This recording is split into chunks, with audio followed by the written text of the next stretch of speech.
English, A.D.M. College for Women, Autonomous, Nagapattinam. Today we are going to see about Shakespeare play, Julius Caesar. Introduction, Tragedy of Julius Caesar.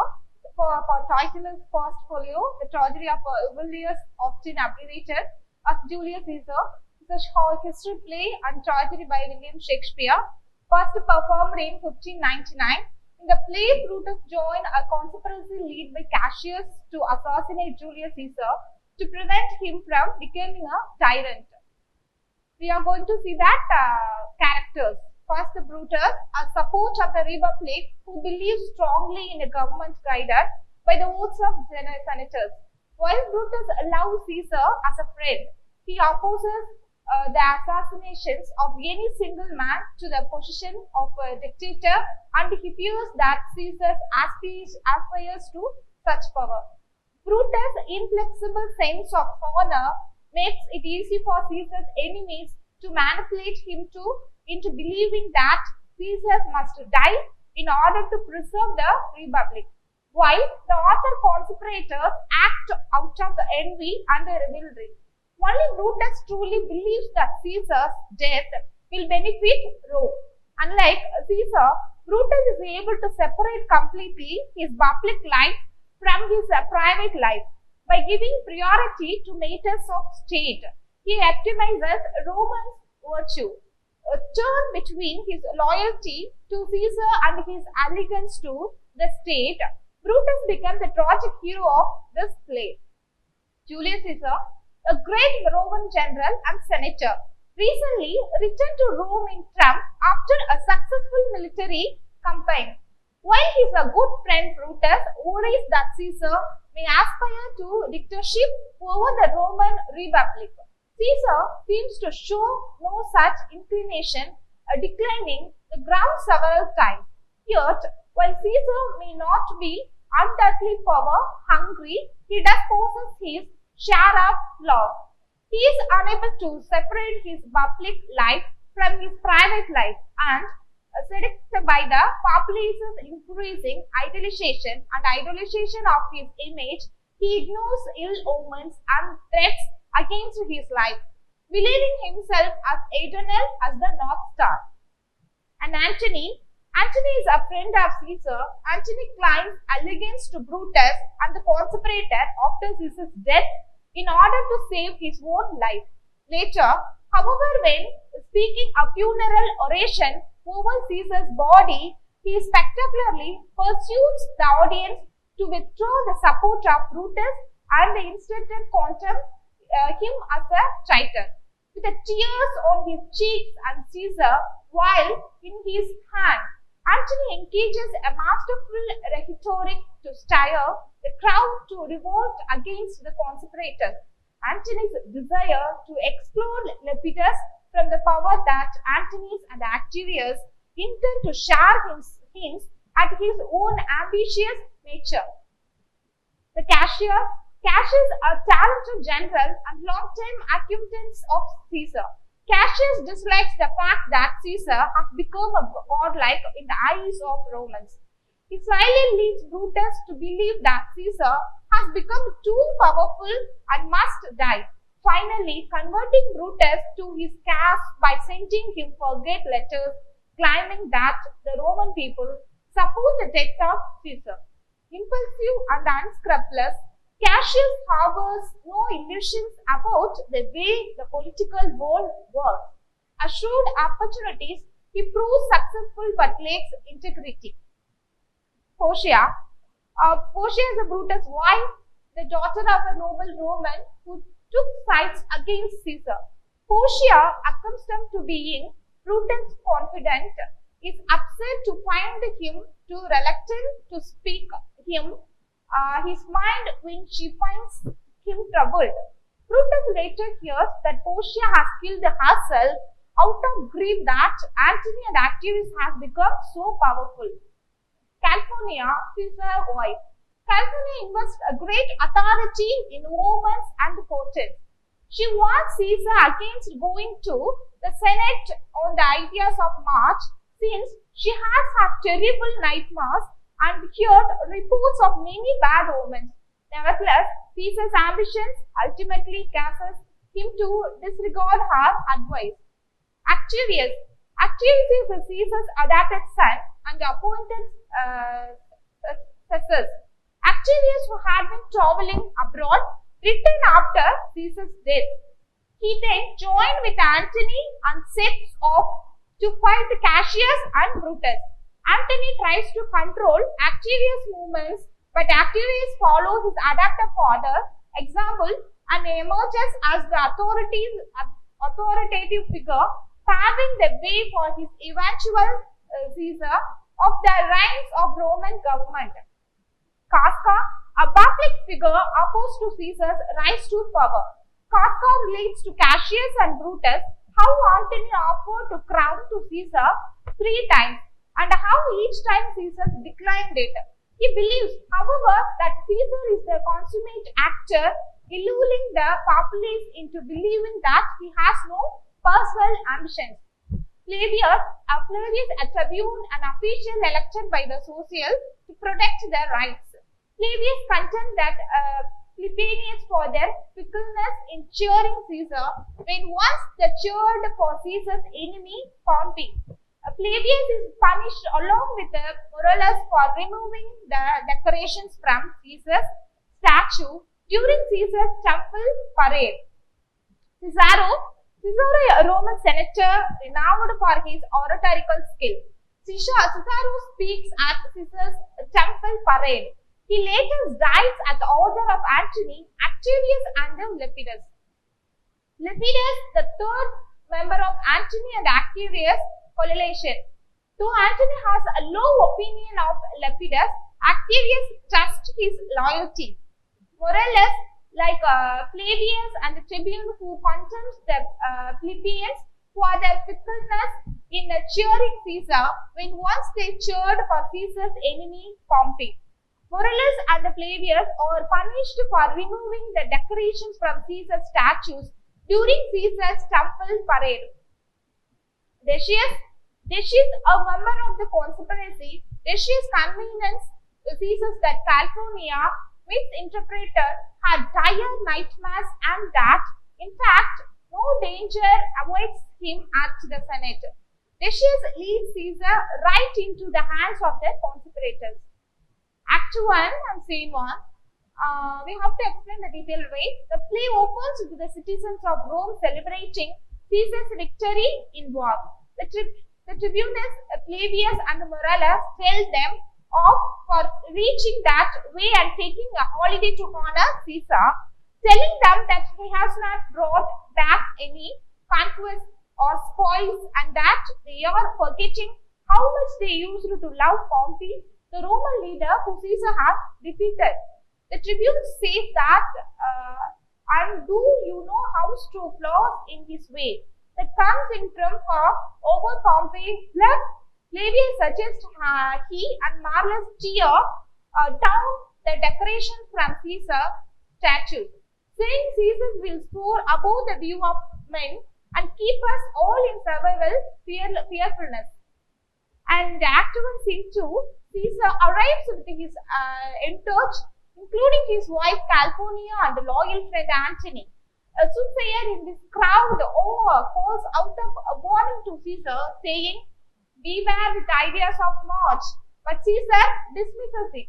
The entourage then leaves to go to the ceremonial race, leaving Brutus, a trusted friend of Caesar, and Cassius alone. Cassius begins to flatter Brutus, but Brutus is distracted by shouts he can't hear coming from the race. He fears Caesar is being crowned king and accidentally voices with thought out loud. At this, Cassius begins to openly criticize Caesar, recalling times when Caesar showed physical weakness. Cassius reminds Brutus of his reputations and his concern for the good of Rome rather than personal triumph. Caesar and his encourage return after the race, and Caesar says to Antony that Cassius has a lean and hungry look. He thinks too much, such men are dangerous, but Antony assures him that Cassius noble.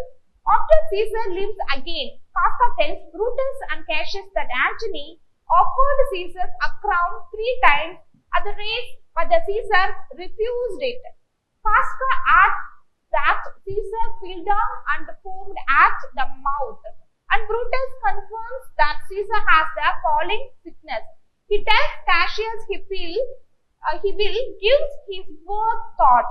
Left alone with the audience, Cassius points out how easily Brutus' noble nature can be manipulated.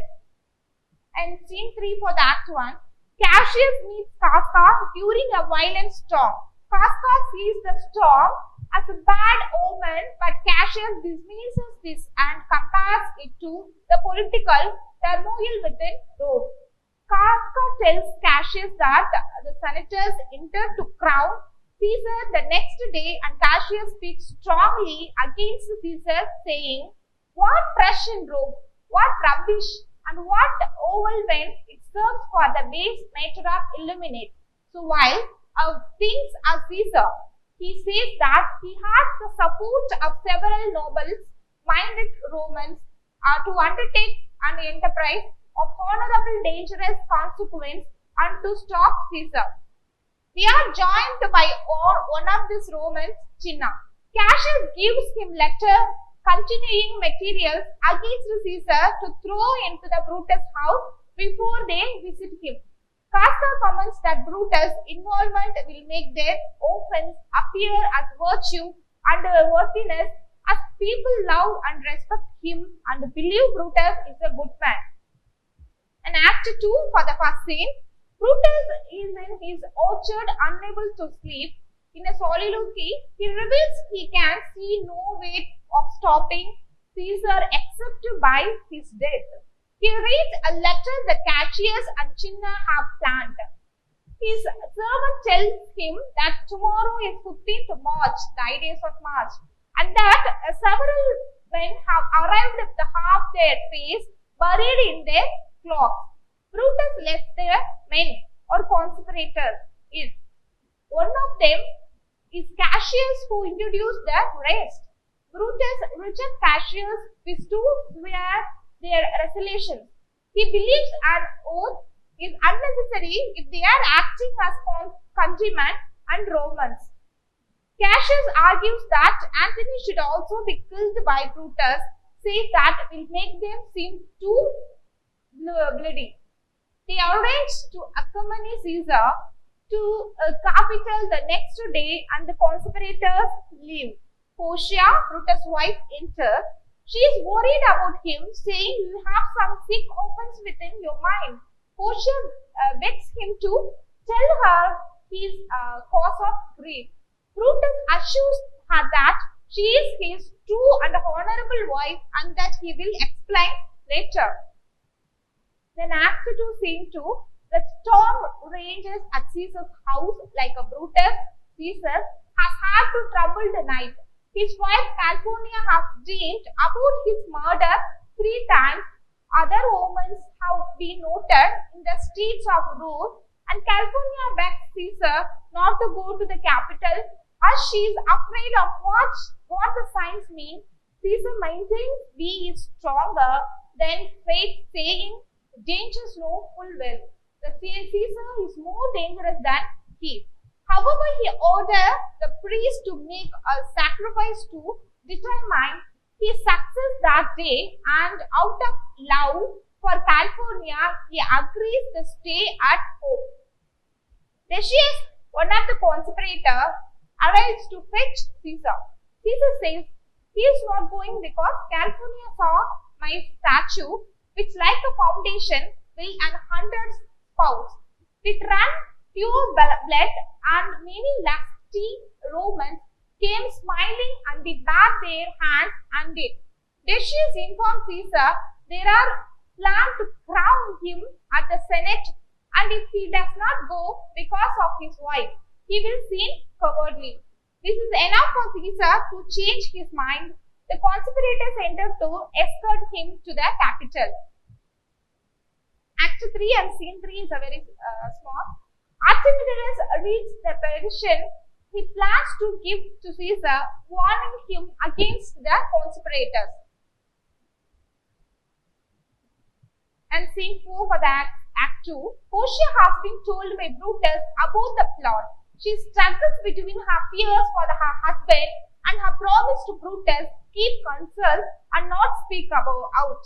The soothsayer enters on his way to warn Caesar to befriend himself, and Portia portrays her nerves as she questions him. In Act 3, Scene 1, Caesar approaches the capital. He observes that ideas of march have come, but the soothsayer points out that they are not over yet. Caesar refuses to read Artemidorus' warning. Cassius has a moment of panic and fears the plot has been discovered, but Brutus resources him.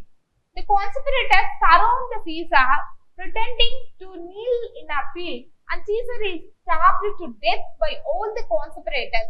Brutus is the last to strike, a betrayal of friendship which shocks Caesar. The conspirators claim publicly that tyranny is dead, and Brutus invites them the path, their hands in Caesar's blood, echoing the image in the California's dream. Antony, who has fled, returns to the scene. After being promised safety, he shakes hands with the murderers. Brutus tells him he will explain his motives at Caesar's funeral, where he will speak to the crowd. Antony asks to speak also. Cassius advises against this, but Brutus allows it, as long as Brutus speaks first. When left alone with Caesar's body, Antony weeps and speaks of revenge. We hear that Caesar's great nephew Octavius is coming to Rome. And Act 3, Scene 2, at Caesar's funeral, the crowd demand an explanation from the murderers, but Brutus speaks first. He argues with a logical reason, saying that he loved Rome more than Caesar, and as asking the crowd if they would rather be free with Caesar's death or slaves with him alive. The crowd are on his side, saying Caesar's better parts shall be crowned in Brutus. The Antony enters with Caesar's body. He speaks with emotions, reminding the crowd of Caesar's qualities and deliberately repeating that Brutus is an honorable man. Antony shows them the wounds on Caesar's body, where each knife stabbed before revealing Caesar, will in which he has left the people of Rome money and land. Antony not only winds the crowd, but turns them into an angry mob and revenge. They were traitors, honorable men. The conspirators flee from the mob. Caesar's body is taken to be burnt in the holy place. A servant announced that Octavius and the Lepidus have arrived in Rome.